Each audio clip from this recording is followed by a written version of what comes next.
సర్వాధికారైనటువంటి దేవుడు, అన్ని కాలంలోనూ మహిమ పొందదగిన వాడు. మీ కొరకు ప్రార్థిస్తున్నాము. వారం అంతా మీ కొరకు, మీ కుటుంబాల కొరకు, మీ బిడ్డల కొరకు మేము ప్రార్థిస్తున్నాం. దూరదేశాల్లో ఉన్నటువంటి విశ్వాసైన వారి పనుల కొరకు, వారి అవసరతల కొరకు ప్రార్థిస్తున్నాం. గర్భిణీ స్త్రీల కొరకు, బాలింతల కొరకు, ఆయన జాబుల కొరకు ప్రయత్నించే వారి కొరకు ప్రార్థిస్తున్నాం. చేస్తున్నటువంటి చిన్న చిన్న వ్యాపారాలు అభివృద్ధిదాయకంగా ఉండాలని, మీ కుటుంబాల్లో మీరు ఎంతో దీవెనకరంగా వర్తిల్లాలని, మీ ఆదాయాన్ని హెచ్చించబడి మీరు వర్తిల్లని కొద్ది దేవుడికి ఇచ్చేవారిగా ఉండాలని దేవుడిని కనపరుస్తూ మీ నిమిత్తము దేవుడిని స్తుతిస్తున్నాం. ఈ పరిశుద్ధ ఆరాధన దినాన దైవ సందేశం అందించడానికి వచ్చినటువంటి దైవ సేవకుడిగా నేను, దైవ వాక్యం వినడానికి ఆసక్తితో వచ్చిన మీరును దేవునికి మహిమార్థమైన ప్రజలుగా ఉన్నామని దేవుడిని బట్టి నేను ఎంతో సంతోషిస్తూ మిమ్మల్ని బట్టి దేవుడిని స్తుతిస్తున్నాను. దేవుడికి మహిమ కలుగుగాక. హల్లెలూయా. ఈరోజు నా యొక్క అంశము త్వరగా ప్రారంభించి త్వరగా ముగిస్తాను. ఎందుకంటే బయట వాతావరణం వేడిగా ఉన్నప్పటికీ మరి మే నెల కనుక త్వరగానే మీరు వాక్య సందేశాన్ని విని దేవుని మహిమపరిచి మీ మనసులో సిద్ధపరచుకుని రాబోయే వారం కాలం అంతా దేవుని యొక్క ఆత్మలో ఈ వాక్యానుసారంగా జీవిస్తూ బలపరచుకోవాలని దేవుని యొక్క నేను మిమ్మల్ని కోరుకుంటున్నాను. అయితే నా యొక్క సందేశం యొక్క ముఖ్య పాఠం ఏంటంటే, నా గద్దింపు విని తిరుగుడి. నా గద్దింపు విని తిరుగుడి. దేవుడే ఈ మాటను సెలవిస్తున్నాడు. నా గద్దింపు విని తిరుగుడి. ఎందుకంటే మనం తిరగం. చాలా ఆశలు మనకు అడ్డొస్తాయి, చాలా కోరికలు మనకు అడ్డొస్తాయి, చాలా భావాలు మనకు అడ్డొస్తాయి, చాలా బంధకాలు మనకు అడ్డొస్తాయి, చాలా ఈ లోకంలో ఉన్నటువంటి అనేకమైన ఆటంకాలు మనకు అడ్డుగా వస్తూ ఉంటాయి. అనేక రకాలైనటువంటి అభ్యంతరాలు, ఆటంకాలు అడ్డుగా వస్తూ ఉంటాయి. ఈ ఆటంకాలు, ఈ అభ్యంతరాలు మనల్ని పాడు చేస్తూ ఉంటాయి. దేవుడి దగ్గరికి రాకుండా మనల్ని పాడు చేస్తూ ఉంటాయి. అలాంటప్పుడు మనం దేవుడి దగ్గరికి రాలేము. ఆయన అంటున్నాడు, నా గద్దింపు విని తిరుగుడి. సామెతల గ్రంథము 1వ అధ్యాయం 23 నుంచి 33 దాకా చదువుదాం. దయచేసి ఆసక్తి కలిగిన వారు శ్రద్ధగా చదవండి. సామెతల గ్రంథము 1వ అధ్యాయం 23 నుంచి 33 వరకు. నా గద్దింపు విని తిరుగుడి, ఆలకించుడి. నా ఉపదేశమును మీకు తెలిపెదను.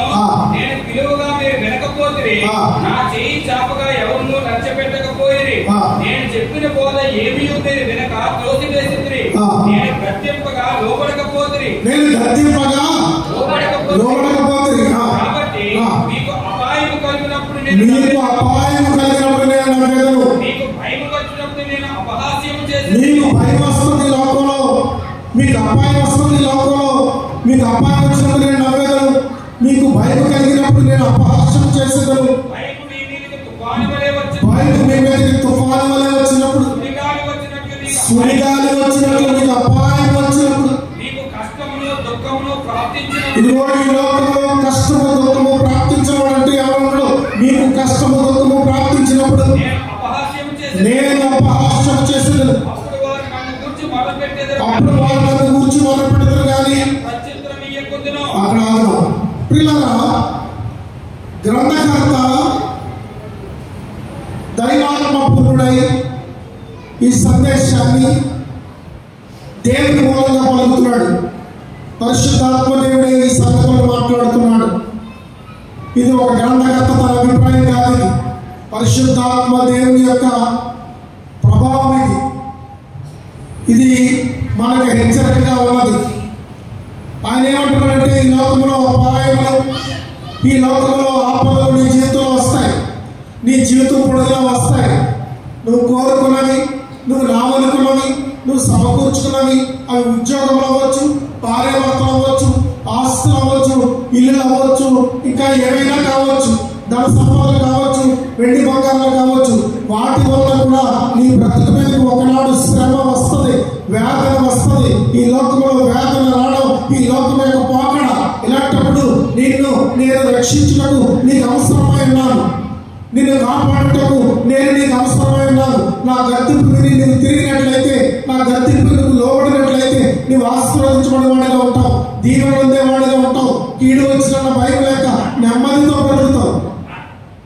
ఒకవేళ నీకు ఆ తలంపు లేకపోతే, నా గద్దింపు వినవలసిన అవసరం నా గద్దెకు లోపడవలసిన అవసరం నీకు లేకపోతే, అపాయం వచ్చినప్పుడు, కీడు వచ్చినప్పుడు, తుఫాను వచ్చినప్పుడు, పెనుగాలి వచ్చినప్పుడు, నీ మీదకి సుడిగాలి వచ్చినట్లు, ఆపదలు వచ్చినప్పుడు నేను అపహాస్యం చేసేదను. దేవుడు చెప్తున్నటువంటి మాట. ఒక కుటుంబము మొదటి సమూయేలు గ్రంథంలో ఉంది. అది ఒక దైవజనుడి కుటుంబం. ఆ కుటుంబంలో ఉదాహరణగా మనం తీసుకుని ఈరోజు మాట్లాడుకున్నప్పుడు,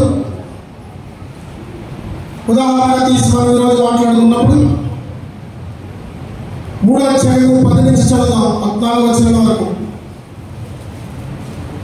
మొదటి సమూయేలు గ్రంథం 3వ అధ్యాయం 10 నుంచి 14 వరకు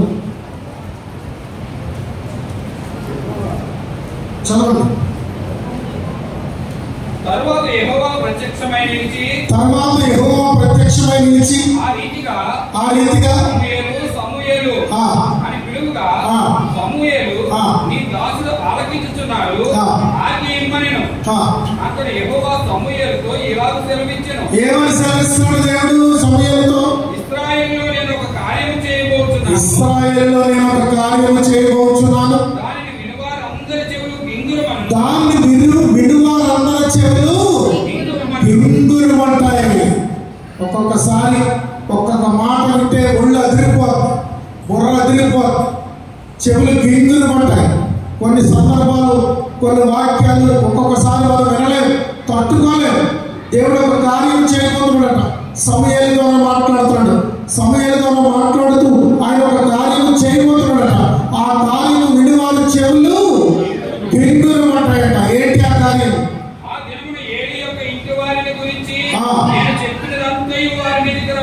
నేను ఆ దినమున ఏలీయా వారి ఇంటి వారంతటి మీదకి రప్పించేది, నేను చెప్పేది జరిగిస్తాను. దాన్ని చేయ మొదలుపెట్టి దాన్ని ముగించును. ఇక్కడ ఏం జరుగుతుందంటే, ఏలీ కుటుంబము యాజక కుటుంబము ఇశ్రాయేలు సమాజాన్నంతటినీ దేవుని యొద్దకు నడిపిస్తున్న కుటుంబం. అలాంటి కుటుంబంలో ఏలీ వృద్ధుడైపోయాడు. కొడుకులు యాజకత్వానికి వచ్చారు. కొడుకులు యాజకత్వానికి వచ్చి తమ్ముని తాము ఎలా మార్చేసుకున్నారు?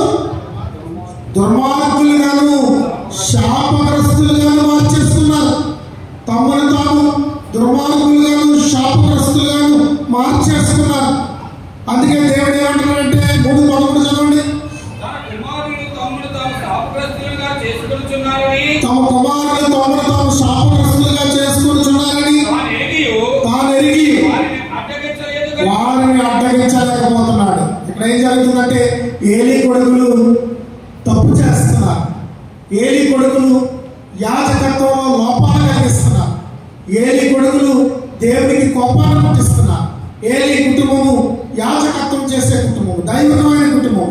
అలాంటి కుటుంబంలో లోపం వచ్చింది. ప్రజల్లో లోపం వస్తుంది. ప్రజలందరూ చెడిపోతారు, మార్గం తప్పిపోతారు. నడిపించేవాడు స్థిరం లేకపోతే, నడిపించేవాడు మార్గం స్థిరం లేకపోతే, నడిపించేవాడు ప్రవర్తన స్థిరం లేకపోతే, నడిచేవాడు అందరూ తప్పిపోతారు.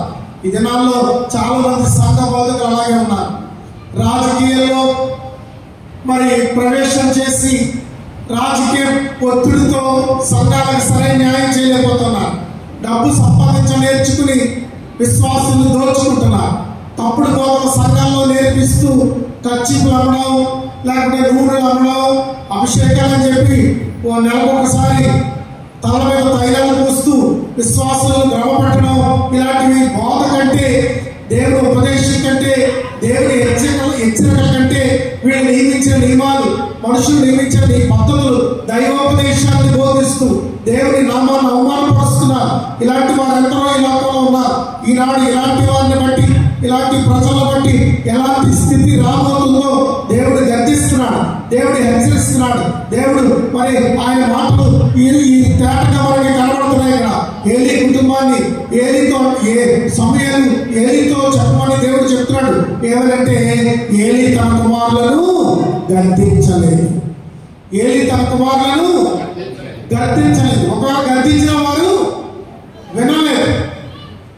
ఇలాంటి పరిస్థితి అక్కడ కనిపిస్తా ఉంది. కనుక దేవుడు అంటున్నాడు, ఆయన చెప్తున్నాడు ఏంటంటే, నేను ఏదైతే ఒక కార్యం చేయబోతున్నానో ఆ కార్యం అంతటిని జరిగిస్తాను. ఆ కార్యం అంతటిని జరిగిస్తాను. 2:12 చదవండి. 2:12 ఏలీ కుమారులు యెహోవాను ఎరుగని వారై ఏలీ కుమారులు యెహోవాను ఎరుగని వారై దుర్మార్గులైరి. 2:17 చదవండి.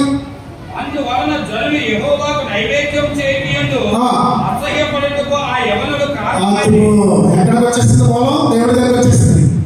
నీ ఇష్టానుసారంగా వ్యక్తి చేద్దాం అనుకుంటున్నావేమో, నీ ఇష్టానుసారంగా ప్రవర్తిద్దాం అనుకుంటున్నావేమో, నీ ఇష్టానుసారంగా జీవిద్దాం అనుకుంటున్నావేమో. నువ్వు అలా ప్రవర్తించడం వల్ల, నువ్వు అలా జీవించడం వల్ల దేవుడి నామానికి అవమానం కలుగుతుంది. నువ్వు విరుద్ధంగా ప్రవర్తిస్తున్నావు. దేవుని నమ్ముకున్నవాడు వేయండి, చర్చికి వెళ్ళేదాన్ని వేయండి, దేవుని ఆరాధించేదాన్ని వేయండి, రక్షణ పొందిందాన్ని వేయండి, దేవుని ప్రార్థించేదాన్ని వేయండి.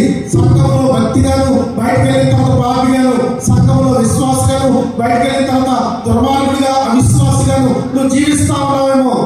దేవుడు పరిశీలన చేస్తున్నాడు. ఆయన ఈ రోజు ఏలీ కుటుంబాన్ని హెచ్చరించినట్లుగా, గద్దించినట్లుగా నిన్ను కూడా గద్దించబోతూ ఉన్నాడు. ఏలీ కుమారులు చేసిన కార్యాలు దేవుని నామాలకు అవమానం కలిగిస్తున్నాయి. దేవుని నామాలకు అవమానం కలిగిస్తున్న పిల్లల ఏలీ కుమారులు అసహించుకునే స్థితిలో ప్రవర్తిస్తున్నారు. ఆ వారు పాపం చేయించున్నారు. యెహోవా సన్నిధిలో వారి పాపం ఏమైపోయింది? గొప్పదైపోయింది. యెహోవా సన్నిధిలో వారి పాపం ఏమైపోయిందట? గొప్ప పాపం అయిపోయిందట, గొప్పదైపోయిందట. గొప్ప పాపము వారు చేయవారుగా కారణమైపోరు. మీరు కుటుంబము పాపం చేయడానికి కారణమైపోరు. 3:16 చదవండి. అయితే ఏలీ సమూయేలు నా కుమారుడా అని సమూయేలు పిలువగా అతడు చిత్తము నేను ఇక్కడ ఉన్నానని ఏలీ నీతో యెహోవా ఏమి సెలవించునో మరుగు చేయక దయచేసి నాతో చెప్పుము. ఏలీ అడుగుతున్నాడు ఇక్కడ. ఎవరు అడుగుతున్నాడు? నీకు వచ్చిన దర్శనం ఏంటి? ఏది నీకు దేవుడు చెప్పాడు? దేవుడికి చెప్పినది ఏంటి అని ఏలీ అడుగుతున్నాడు. తెలుసుకుంటున్నాడు. దేవుని ఉగ్రత ఏలీ కుటుంబం మీదకి వచ్చేస్తుంది. పిల్లరా, ఏలీ కుటుంబము ఉగ్రత పాలైపోతుంది. ఈ ఉగ్రతను బట్టి మనం చూసినట్టయితే ఈ ఉగ్రత బహు భయంకరమైన ఘోరమైన స్థితిలో ఉన్నదని 4 అధ్యాయాలు మనకు కనబడుతూ ఉంటుంది. 4 అధ్యాయాలు వెళ్ళండి.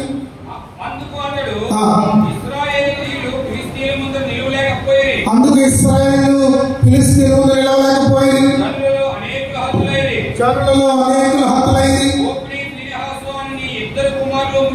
హోప్ని ఫీనెహాసు ఇద్దరు కుమారులు మృతులైరి. దేవుని మందసము పట్టబడిపోయింది. దేవుని మందసం అనే మాట అతడు పలకగానే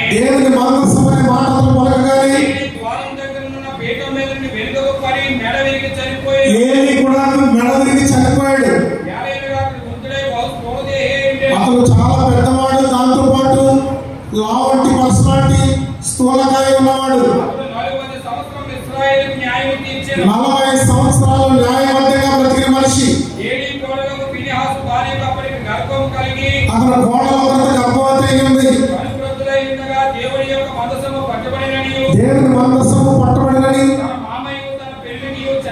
తన భర్త తన మామ చనిపోయారని ఆమె విని నొప్పులు తగిలి మోకాళ్ళ మీదకి కృంగి ప్రసవమయ్యాను. ఆమె చనిపోయాను. నువ్వు కుమారుని కలవని చెప్తున్నారు కానీ ఆమె చనిపోయింది. ఇలాగ ఏలీ కొడుకులు చనిపోయారు. మందసం పట్టబడింది. ఇశ్రాయేలులో ప్రభావం పోయింది. ఏలీ చనిపోయాడు. ఘోరమైన ఉగ్రత ఏలీ కుటుంబం మీదకి వచ్చింది. ఈరోజు నీ కుటుంబం, నా కుటుంబం దేవుని సన్నిధిలో ఎలా ఉంటుందో ఆలోచించుకోవాల్సినటువంటి అవసరత ఎంతైనా ఉన్నది. దేవుని బిడ్డలుగా బ్రతుకుతున్నాం. దేవుని యొక్క రక్షణ పొందుకున్నాం. దేవుని శక్తిని అనుభవించాం. దేవుని కృపను అనుభవించాం. ఈ కుర్రాళ్ళు, ఈ ఏలీ కొడుకులు యాజకులైనండి, దైవ నిబంధన నీతి నియమాలు ప్రకటించే వాళ్ళైనండి, దేవుని నీతిని ఎరిగిన వాళ్ళైనండి, ఇశ్రాయేలు పాపము చేయడం కారణమయ్యారు. ఈ రోజున క్రైస్తవులు ఇష్టానుసారంగా ప్రవర్తిస్తుంటే, క్రైస్తవ బిడ్డలు దేవుని నమ్ముకున్నవారు అనేకులకు మాదిరికరంగా ఉండడం మానేసి, నీ వెనకాల పిల్లలకు మాదిరికరంగా ఉండడం మానేసి, నీ వెనకాల యవనస్తులకు మాదిరికరంగా ఉండడం మానేసి, నువ్వు నీతి మాలిన దానివై, ధర్మము తప్పిన దానివై, పరిశుద్ధత తప్పిన దానివై, సరైన సుఖాల కొరకు, సరైన రేచల కొరకు, నీ మనసు కోరికల కొరకు, నీ ఆశల కొరకు నువ్వు దారి తప్పిపోతున్నావే, అది శాపం, అన్నిటికీ శాపం. ఏలీ కుటుంబం ఈరోజు శాపగ్రస్తమైన కారణం. సరైన వాంఛలు తీర్చుకోవడానికి, శరీర కోరికలు తీర్చుకోండి. ఒకనాడు అడుగుతాడు దేవుడికి సమయమా, సౌలుతో అడుగుతాడు, ఒక పిచ్చోడా అన్నం తినడానికి ఇది సమయమా, క్రొవ్వుల మాంసం తినడానికి ఇది సమయమా, ఇది తినడానికి అది తినడానికి ఇది సమయమా, సమయాలు వెళ్తాడు. సౌలుని ఇది సమయమా, ఆ ఎద్దులను తీసుకొచ్చావు, ఆ దూడలను తీసుకొచ్చావు, యెహోవాకు విరోధంగా పాపం చేసావు కనుక దేవునికి విరోధంగా ప్రవర్తిస్తూ, దేవుని చిత్తానికి లోబడగా ప్రవర్తిస్తూ, నీ పరిశుద్ధతను కాపాడుకోకుండా ప్రవర్తిస్తూ, నీ నీతిని కాపాడుకోకుండా ప్రవర్తిస్తూ, నీ మాదిరికరమైన జీవితాన్ని కాపాడుకోకుండా ప్రవర్తిస్తూ, నువ్వు అనేకులకు మాదిరిగా ఉన్నావనే సంగతి మర్చిపోయి, నువ్వు ఒక విశ్వాసిని అని మర్చిపోయి, నువ్వు తల్లి పుట్టిన ఇల్లు, తండ్రి పుట్టిన ఇల్లు, ఆత్మీయ ఇల్లు, ఆత్మీయ పుట్టిగా మర్చిపోయి, నీ శరీర సుఖాల కొరకు, నీ శరీర ఆశల కొరకు, నీ మనసు యొక్క శరీరం యొక్క కోరికలు తీర్చుకోవడం కోసం దూరం అయిపోవడమే ఇది భయంకరమైన శాపం. నేను విడిచిపెట్టదు నీ జీవితకాలం. ఏలీ కుటుంబం అంతమైపోయింది. ఏలీ కుమారులు చనిపోయారు, భార్యలు చనిపోయారు, ఏలీ చనిపోయాడు. దేవుని ఉగ్రత ఏలీ కుటుంబం మీద ఏలుబడి చేసింది. కారణం ఏంటో తెలుసా? ఆయన గద్దెంపగా లోబడకపోవడం. ఈ రోజు ఇది గద్దెంపు అనుకో, ఈ రోజు దైవజనుడు మాట్లాడుతున్న మాటలు నీ కొరకే అనుకో, ఇవి నా కొరకు మైలుపరచుకోండి అనుకో. నీ మనసును మార్చుకో, నీ త్రోవను మార్చుకో, నీ ఉద్దేశాన్ని మార్చుకో. నాశనకరమైన దొంగ ఊరుండి, జగటగల దొంగ ఊరుండి నిన్ను తప్పించుకో, లేకపోతే నీ బ్రతుకేమవుతుందో నీకే తెలియదు. అనుభవించిన రోజున మొత్తుకుని ఏడ్చిన ప్రతిఫలం ఏమి ఉండదు. ప్రభావం పోయిందని పైకి లేచాడు, కంగారు పడ్డాడు, పరుగులెత్తాడు, వెనక్కి పడిపోయాడు, నడుము అయిపోయింది, చనిపోయాడు. ఒకటే మాట చెప్పాడు, అతనికి తెలిసిందేంటో తెలుసా? ఆ నాశన దినమున, ఆ ఇచ్చ దినమున, అపాయకరమైన దినమున, అతను చనిపోయిన దినమున అతనికి తెలిసిందేంటో తెలుసా? ఇశ్రాయేలు చేయకపోయింది, ప్రభావం పోయింది. పిల్లల సామెతల గ్రంథము 3 అధ్యాయం 11 చదవండి ఒకసారి. ప్రభావం పోయింది పిల్లల. నా కుమారుడా యెహోవా శిక్షను తృణీకరించొద్దు. అది మొదట గద్దింపు, రెండవది శిక్ష. ప్రియుడా, దేవుని గద్దింపునకు లోబడు, దేవుని గద్దింపుకు విసుగుపోకు, అది దేవుని గద్దింపు అని నువ్వు మర్చిపోకు. దేవుడే ఈ రోజు నీతో మాట్లాడుతున్నాడు, ఆయన నిన్ను గద్దిస్తున్నాడు, ఆయన నిన్ను గద్దిస్తున్నాడు. ఎందుకో తెలుసా? ఒక్కొక్కసారి అమ్మా జాగ్రత్త, ఒక్కొక్కసారి తిన్నదిగా కనుగొన మార్గము కాదు. అందులో నాకు సుఖం ఉంది, అందులో నాకు స్వేచ్ఛ ఉంది, అందులో నాకు ఆనందం ఉంది, అందులో నాకు తృప్తి ఉంది, అందులో నా జీవితం పండుకోండి, అందులో నేను అభివృద్ధి పొందుతాను, అందులో నేను ఆనందంగా ఉంటాను అనే మార్గము తిన్నదిగా కనుగొన మార్గము కాదు. త్వరగాని నాశనములకు నడుపును. ఒక భక్తిహీనుడితో సాగచ్చు, ఒక నీతిహీనుడితో సాగచ్చు, ఒక త్రాగుబోతుతో సాగచ్చు, ఒక అపవిత్రుడితో సాగచ్చు, ఒక దైవమైనతో సాగచ్చు, ఒక వదనబోతుతో సాగచ్చు, ఒక భూతకోరతో సాగచ్చు, ఒక దుష్టుడితో సాగచ్చు. నీకు మేలు కాదు. అది నీకు మేలని అనిపిస్తుందేమో, తుదగా ఎక్కడికి అనిపిస్తుందో నువ్వు ఎరిగిన రోజున నీ వెనకాల ఎవరు ఉంటారు. నువ్వు గ్రహించిన రోజున అది నువ్వే ఏడవలసి ఉంటుంది. ఏలీ కుటుంబము ఈ రోజు ఇశ్రాయేలు కంటే ఎక్కువ పతనము, ఇశ్రాయేలు కంటే ఎక్కువ నష్టము, ఇశ్రాయేలు కంటే ఎక్కువ కీడు ఏలీ కుటుంబానికే జరిగింది. ఎందుకంటే దేవుని గద్దింపు ఏలీ కుటుంబానికి వచ్చింది. సమూయేలు ద్వారా ఏలీకి హెచ్చరిక వచ్చింది. హెచ్చరిక వచ్చినా కూడా తన కొడుకుల్ని మందలించలేకపోయాడు, ఆ కుటుంబాన్ని సరైన మార్గంలో నడిపించలేకపోయాడు, ఇశ్రాయేలు సమాజానికి మాదిరికరంగా ఉంచలేకపోయాడు. ప్రియ తమ్ముడు, ప్రియ చెల్లి, ప్రియ సహోదరుల, ఈ మధ్యకాల సమయంలో వాగ్దానం కూడా చూడగా నీ ఆశల కొరకు, నీ ధనాపేక్షల కొరకు, నీ కోరికల కొరకు, నీ హృదయ వాంఛల కొరకు నువ్వు ప్రవర్తిస్తున్న ప్రవర్తన ఉందే, అది నిన్ను నాశనానికి నడిపిస్తుందేమో ఆలోచించుకో. ఈ మధ్యాహ్నం దేవుడిని నేను హెచ్చరిస్తున్నాడు, దేవుడిని నేను హెచ్చరిస్తున్నాడు. అదే 3 మరోసారి చదువుతున్నా. నా కుమారుడా యెహోవా శిక్షను తృణీకరించవద్దు, ఆయన గద్దింపునకు విసుగవద్దు. ఆయన ఎవరు? నిన్ను గద్దింపు గద్దించడం ఏంటి? ఆయన ఎవరు నిన్ను గద్దించడం ఏంటి? 3:11 చదవండి. ఆయన ఎవరు నిన్ను గద్దించడం ఏంటి? తండ్రి. ఆయన ఎవరైనా నీకు తండ్రి, నీ తండ్రి కంటే గొప్ప తండ్రి, నీ ఆత్మను రక్షించే తండ్రి, నీ ప్రాణాలకు తండ్రి, నీ తల్లి గర్భంలో నేను పెట్టిన తండ్రి, ఈ లోకంలో నేను 20 సంవత్సరాలు 25 సంవత్సరాలు పెంచిన తండ్రి, 30 సంవత్సరాలు 40 సంవత్సరాలు పెంచిన తండ్రి, నీకు జీవం ఇచ్చిన తండ్రి, నీకు జ్ఞానం ఇచ్చిన తండ్రి, నీకు ఆరోగ్యం ఇచ్చిన తండ్రి, తల్లి గర్భంలో రక్తంలో పురలాడి నిన్ను ఈ రోజు దాకా నాగరికతను తీసుకొచ్చి ముక్కు చెవులు కాళ్ళు నోరు అందంగా ఇచ్చి నీకు వయసు ఇచ్చిన తండ్రి, నీకు స్థలములు ఏర్పడిన తర్వాత నేను విచారం చేస్తాను, నాకు స్థలములు ఏర్పడిన తర్వాత నేను ఆ చెట్టు కింద దొరుకుతాను, ఈ చెట్టు కింద దొరుకుతానని ఇశ్రాయేలు కన్యక చెడిపోయింది అని చెప్తాడు ఎహెజ్కేలు గ్రంథంలో. నేను ఆభరణ ముష్కరాలుగా చేస్తాను. ఎందుకంటే ఈవేళ చేతికించిన వాచ్ చెట్టుకుంటే అందంగా ఉంటావు.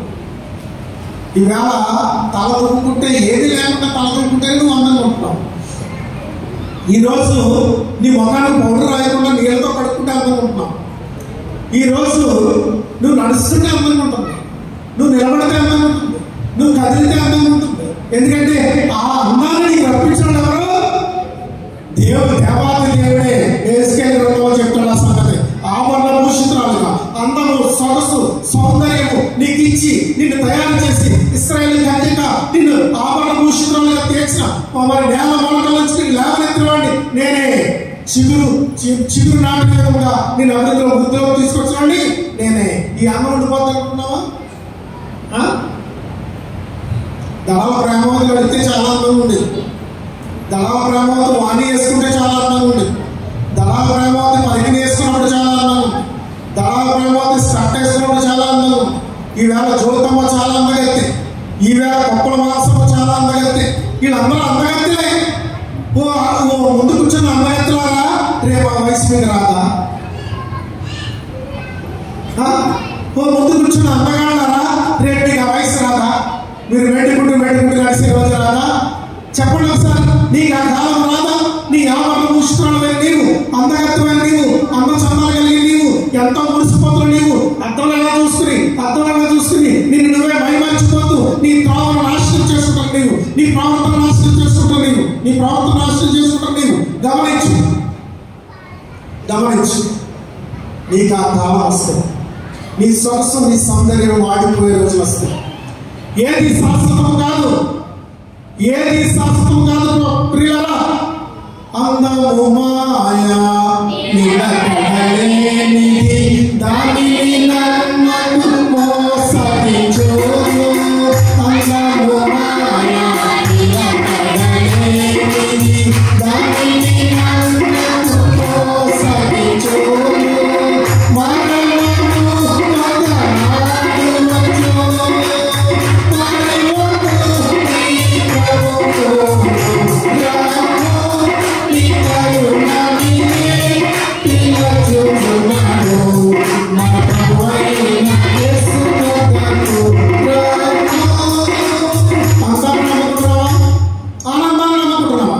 నీ వయస్సు నమ్ముకుంటున్నావా? నీ బలం నమ్ముకుంటున్నావా? ఏలీ కుటుంబాన్ని హెచ్చరించాడు, ఆయన గద్దించాడు ఏలీ కుటుంబాన్ని హెచ్చరించాడు. ఏలీ కుమారులు యవనస్తులై ఉన్నారు, భార్యలు కలిగి ఉన్నారు, బిడ్డలు కలుగుతున్నారు. ఏలీ వృద్ధాప్యంలో ఉన్నాడు, యాజకత్వం చేసుకున్న కుటుంబం, దేవుని యొక్క గద్దింపు, దేవుని యొక్క హెచ్చరికకు లోబడలేని కుటుంబం. ఈరోజు దేవుని మాటలకు లోబడిలాలి, తల్లిదండ్రుల మాటకి లోబడిలాలి, అన్నదమ్ముల మాటకి లోబడిలాలి, దైవజనుడి మాటకి లోబడిలాలి. నీ ఇష్టమే ఏదో ఉంది కదా, అంతా నా ఇష్టం, అంతా నీ ఇష్టమే. నీ ఇష్టం ఎంతవరకు నీకు మేలు చేస్తుంది నీకు ఇప్పుడు తెలియదమ్మా, నీకు తెలియదు బాబు. నీ ఇష్టం నేను ఎక్కడ నడిపిస్తుందో, నీ ఇష్టం నిన్ను ఏ ఊళ్ళలో నడిపిస్తుందో, నీ ఇష్టం నిన్ను ఏ అగాధంలో నడిపిస్తుందో అది నీకు తెలియదు. నువ్వు తెలుసుకునే రోజు మా మాటలన్నీ నీకు జ్ఞాపకాలుగా వస్తాయి. ఆలోచించు. నీకే చెడ్డీ అయితే అందంగా ఉంటుందో. మా జెస్సీకి ఓ చెడ్డీ కొన్నారు మొన్న, ఒక 4-5 డ్రెస్సులు తెచ్చారు. అందులో మా జెస్సీకి నచ్చిన చెడ్డీ చాలా బాగుంది, ఎల్లో బ్లాక్ మిక్స్ అయి ఉంది. ఈవేళ ఎందుకు వచ్చి స్నానం చేయించగానే అది వేసేసుకుని మా ముందు కనబడి అలా ఎత్తుచుంటూ కనబడుతుంది. ఎవరికంతా చేసి చూడండి ఒకసారి కనబడుతుంది. ఎంత శ్రద్ధ పడిపోయిందో దాన్ని చూసి వాళ్ళమ్మ దాన్ని ఇష్టపడి కొన్నది. అది జెస్సీకి చాలా ఆనందంగా ఉంది. నిన్ను సంతోషపెట్టిన నీ తల్లిదండ్రులు నీకు చెడ్డి వేసిన కాడి నుంచి, నీకు ఫ్రాక్ వేసిన కాడి నుంచి, నీకు పని వేసిన కాడి నుంచి, నీకు ఓడి వేసి పెద్ద భారీ ఫంక్షన్ చేసి అనేకులకు భోజనాలు పెట్టి ఆనందించి యవనానికి వచ్చింది మా బిడ్డను ఆనందించిన తల్లిదండ్రుల కన్నీళ్ళు నిన్ను విడిచిపెట్టు, వాళ్ళు వేదం నిన్ను విడిచిపెట్టు, దైవజనాన్ని తక్కువ నిన్ను విడిచిపెట్టు. ఎందుకంటే సమయాలు చెప్పాడు, ఏలీ చెప్పాడు. ఏలీ కుమారులు వాళ్ళ యవనాన్ని బట్టి ఫలాన్ని బట్టి వాళ్ళ కోరికలు చెప్పలేకపోయేవారు, వాళ్ళ ఉద్దేశాలను చెప్పలేకపోయారు, వారి తలంపులను చెప్పలేకపోయారు. వాళ్ళ కళ్ళ ముందు కనబడుతున్న అగాధమే వాళ్ళకి రుచిగా కనబడింది, వాళ్ళ కళ్ళ ముందు కనబడుతున్న మోసమే వాళ్ళకి రుచిగా కనబడింది, వాళ్ళ కళ్ళ ముందు ఉన్నటువంటి శ్రమే వాళ్ళకి ఆనందంగా కనబడింది. దాన్ని బట్టే వాళ్ళు నడుచుకుంటూ వెళ్ళిపోయారు. కనుక దేవుడు ఎలాంటి వాడట, దేవుడు ఎలాంటి వాడట, పౌరుషము గల ప్రభు గోపించగా పర్వతములు పునాదులు వణికే.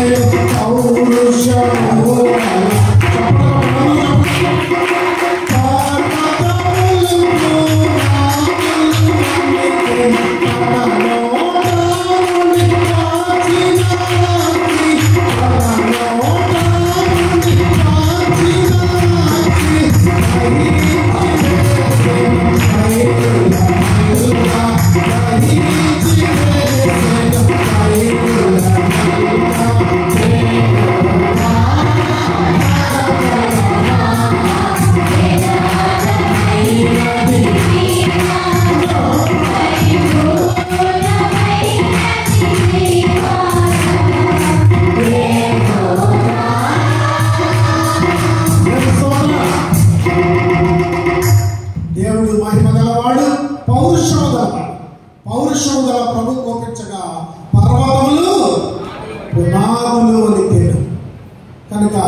ఈరోజు ఏలీ కుటుంబం మీకు సాక్షాత్ దేవుని వాక్యం చెప్తుంది. మరొకసారి చూద్దాం. అక్కడికి వెళ్ళినప్పుడు 26 నుంచి చదువుదాం, 33 వరకు సామెతలు వెళ్దాం. కాబట్టి మీకు అపాయం కలిగినప్పుడు నేను నవ్వేది, మీకు భయం వచ్చినప్పుడు నేను అపహాస్యం చేసేది, భయం మీ మీదికి తుఫాను వలె వచ్చినప్పుడు, సుడిగాలి వచ్చినట్లు మీకు అపాయం కలిగినప్పుడు, కష్టమును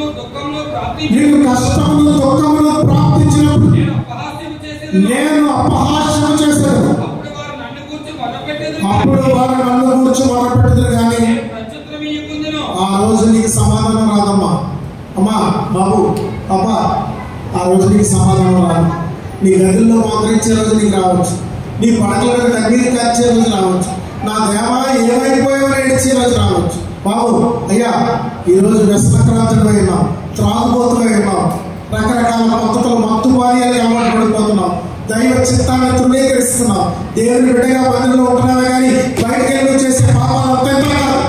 అమ్మాయిలు మీరు బయటకు వెళ్ళి చేసే పాపాలు అంతెంత కాదు. మీ ఫోన్ కాంటాక్ట్లు, మీకు ఉన్నటువంటి మరి ఇన్స్టాగ్రాములు, మీరు చేసే అపవిత్రమైన కార్యాలు, మీరు చేసే పాపాలు అంతెంత కాదు. మీ పాపములను బట్టి మీరు ఏడ్చే రోజు వస్తుంది. మీ పాపములను బట్టి, మీ తిరుగుబాటును బట్టి, మీ తల్లిదండ్రులను మీరు చేసే తిరుగుబాటు, దైవజనులను మీరు చేసే తిరుగుబాటు, దేవుని మీద వ్యతిరేకంగా చేసే తిరుగుబాటుకు కారణం అవుతుంది. ఆ రోజు నీ స్థితి ఎలా ఉంటుందంటే, నువ్వు ఎంత ఏడ్చినా మీరు కన్నీరు మార్చును కానీ నేను వెళ్ళవాలను చెప్తున్నాడు. ఏ రీతిగా మారిపోతారో తెలుసండి, ఏ రీతిగా మారిపోతారో తెలుసండి. చూడండి 39వ దావీదు కీర్తన 11వ చరణాన్ని చదువుదాం. 39వ దావీదు కీర్తన 11వ చరణం. దోషములను బట్టి మనుషులను గద్దింపులతో శిక్షించినప్పుడు, చూడండి, దోషములను బట్టి ఈరోజు నీకు దోషం అనిపించదు. నాది తప్పేంటి, నేను చేసేదే తప్పు కాదు.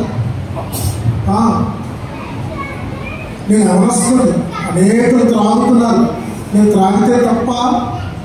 బీటెక్ చదువుకున్నాను, బీటెక్ కూడా అందరూ బీర్లు తాగుతున్నారు, బీ కాంబినేషన్ వేసుకుని నేను తాగితే తప్ప, మా క్లాస్మేట్స్ అందరూ గంజాయి తాగుతున్నారు, నేను తాగితే తప్ప, నా ఏజ్ మేట్స్ అందరూ ప్రేమిస్తున్నారు, నేను ప్రేమితే తప్ప, నేను నచ్చిన తర్వాత నేను పెళ్లి చేసుకుంటే తప్ప, నేను నచ్చిన వాడితో నేను పోతే తప్ప, నేను నచ్చిన వాడితో నేను జీవితే తప్ప, తప్పు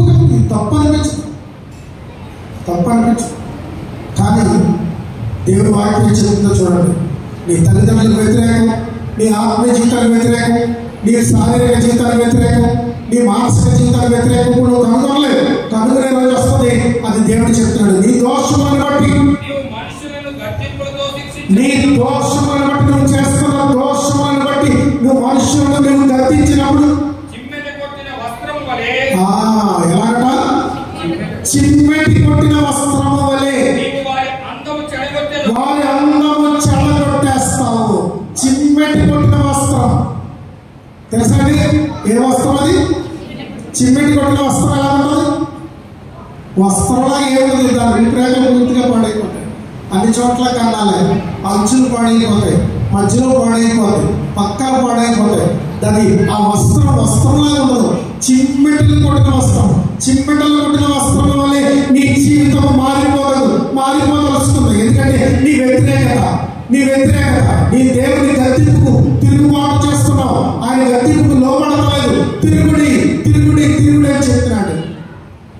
ఎందుకంటే తిరిగిన వారి గురించి చెప్పి నేను ముగించేస్తాను. సామెతల గ్రంథం 1వ అధ్యాయంలోనే చివరికి వెళ్ళండి 33 వరకు. అప్పుడు వారు నన్ను గురించి మొదలుపెట్టేది కానీ నేను ప్రత్యుత్తరం ఇయ్యకుదును, నన్ను శ్రద్ధగా వెతికెదరు కానీ వారికి నేను కనబడకున్నాను. జ్ఞానము ఇప్పుడు చెప్తున్నా. తండ్రి మాట అయినా, తల్లి మాట అయినా, ఆత్మీయ తల్లి మాట అయినా, ఆత్మీయ తండ్రి మాట అయినా జ్ఞానం ఒకప్పుడు అనిపించింది. ఒకప్పుడు ఏమనిపించింది? వీళ్ళు జ్ఞానవంతులు, వీళ్ళు చెప్పిన మాట అంటే నేను బాగుంటానని అనిపించింది. ఇప్పుడేమనుకుంటుందంటే నీ మోసం కళ్ళు పొరలగట్టేసి, నీ దోషం నీ కళ్ళు పొరలగట్టి ఇప్పుడు దైవజనుల మాటలు, తల్లిదండ్రుల మాటలు, ఆత్మీయ తల్లిదండ్రుల మాటలు, అభిమానించే ఆత్మీయుల మాటలు, నీ ముందున్న వారి మాటలు, నీ ముందు ఎదుగుతున్న ఆత్మీయ జీవితం జీవిస్తున్న వారి మాటలు ఈ రోజు నీకు ఎలా కనబడుతున్నాయంటే పొరల వలన ఎలా కనబడుతున్నాయి? అసహ్యంగా కనబడుతున్నాయి. నీదే నీ ఇష్టం అసహ్యంగా కనబడుతున్నాయి. చదవండి. జ్ఞానము వారికి అసహ్యమైన, యెహోవా యందు భయభక్తులు కలిగిన జీవితం వారికి ఇష్టం లేకపోయాను. అంటే అర్థం ఏంటి తెలుసు? దేవుడిని కూడా వదిలేసుకుంటారండి, సంఘాలు వదిలేసుకుంటారు, దేవుడు వదిలేసుకుంటారు, సహవాసాలు వదిలేసుకుంటారు. ఈ సంఘానికి సహవాసాలకు ఉన్న బంధం చెప్పిన మధ్యాకాశంలో విందు జరుగుతుంది. సహవాసాలకే, విడిగా ఉన్న నీకు కాదు, చెదిరిపోయిన నీకు కాదు, మధ్యాకాశంలో విందు జరుగుతుంది. సార్వత్రిక సంఘాలకి ఆ రోజు సహవాసం పడిపోయిన నీకు కాదు, నువ్వు లేవన్నావు, బహిష్కరించబడ్డావు. పరలోకంలో విందు జరుగుతుంది, పెళ్లి కుమారుడు విందు ఆ సంఘమునకే జరుగుతుంది. సంఘమును తప్పిపోయావా? అది నీకు లేదు, ఆ బ్రతుకు నీకు రాదు. మహా తీర్పు జరుగుతుంది, మంచి తీర్పు. ఆ తీర్పులో గుంపులుగా సంఘాలు నిలబడతాయి. దైవజనులు ఆ సంఘాలు నిలబడి లెక్కప్ప చెప్తూ ఉంటారు. ఆ రోజు నీ లెక్కప్ప చెప్పకూడదు, నువ్వు అందులో ఉన్నావు, నీకు సంబంధం లేదు. ఎందుకంటే నువ్వు సంఘాన్ని వదిలేస్తావు. నీ కోరికల మేరకు, నీ ఇష్టం మేరకు, నీ ఇష్టాల మేరకు సంఘాన్ని వదిలేస్తావు, సంఘ సహవాసాలు వదిలేస్తావు. దేవుడిని వదలలేదు, నేను దేవుడిని నా ఇంట్లో ప్రార్థించేస్తానంటే చాలదు. నువ్వు సంఘంతో నీ ఆత్మీయ జీవితం ప్రారంభమైంది, సంఘంలో బాప్తిసం పొందడంతో నీ విశ్వాస జీవితం ప్రారంభమైంది. ఇప్పుడు నువ్వు విడిగా ఏదో కొత్తగా ఇంకో పొయ్యాలంటే పనిచేయాలి. సంఘంతోనే ముగించాలి, సంఘంతోనే నీ ఆత్మీయ జీవితం అర్థం అవ్వాలి. ఏ సేవకుడు నిన్ను నీటిలో పాతి పెట్టాడో ఆ సేవకుడే నిన్ను మట్టిలో పాతి పెట్టాలా. ఏ సేవకుడు నీటిలో నుంచి నిన్ను లేపాడో ఆ సేవకుడే పునరుద్ధానం నీకు ఇవ్వాలి. ఏ సేవకుడు నిన్ను ఆ యొక్క బాప్తిస్మం ద్వారా పరిశుద్ధులుగా చేశాడో ఆ సేవకుడే అంచె తీర్పులో నీ నిమిత్తం లెక్క అప్పగించాలి. ఈ నియమాలన్నీ నీకు తెలుసా? ఈ నిబంధనలన్నీ నీకు తెలుసా? నీకు తెలియదేమో తెలుసుకో. ఈ లోక సుఖాలు, ఈ లోక భోగాలు, ఈ లోక సాధాలు, ఈ శరీర ఇచ్చలు తీర్చుకోవడం కోసం శరీరం యొక్క మనసు యొక్క కోరిక ఎంతకాలం తీర్చుకుంటాం? చాలాకి స్త్రీధనం ఊడిపోయిందంట. లోకంలో స్త్రీలకు 40-45 ఏళ్ళు వచ్చేసరికి స్త్రీ దాంట్లో ఉడిపోవాలి అంటే అక్కడ నుంచి వాళ్ళు ఎందుకు పనికిరాదు, శారీరక సుఖాలు ఆగిపోతాయని. పురుషుడికి 50-55 వచ్చేసరికి పురుషుడు ఆగిపోవాలి, ఆడు ఎందుకు పనికిరాడు. అక్కడి నుంచి ఆడి శారీరక సంబంధాల సుఖం ఆగిపోవాలి అంటే దాంపత్య జీవితం ఆగిపోవాలి. ఇప్పుడు నీకు బాధకున్నాయి, ఇంకెన్నాళ్ళు నీ భోగతం, ఇంకెన్నాళ్ళు నీ సోకు, ఇంకెన్నాళ్ళు ఏంటి మధ్యలో ఎన్నున్నాయో తెలుసా? పిల్లలు, మధ్యలో పురుళ్ళు, మధ్యలో సంసారం, మధ్యలో శ్రమలు, మధ్యలో పేదరికం, మధ్యలో కుటుంబ ఆదాయం, మధ్యలో ఇరుగు పనులు, మధ్యలో ఎన్నో ఉన్నాయి తెలుసా? ఇందులో రాత్రులు తీసేయి కదా. ఈ 45 సంవత్సరాల్లో 25 అయిపోయాయి, ఎన్ని ఉన్నాయి?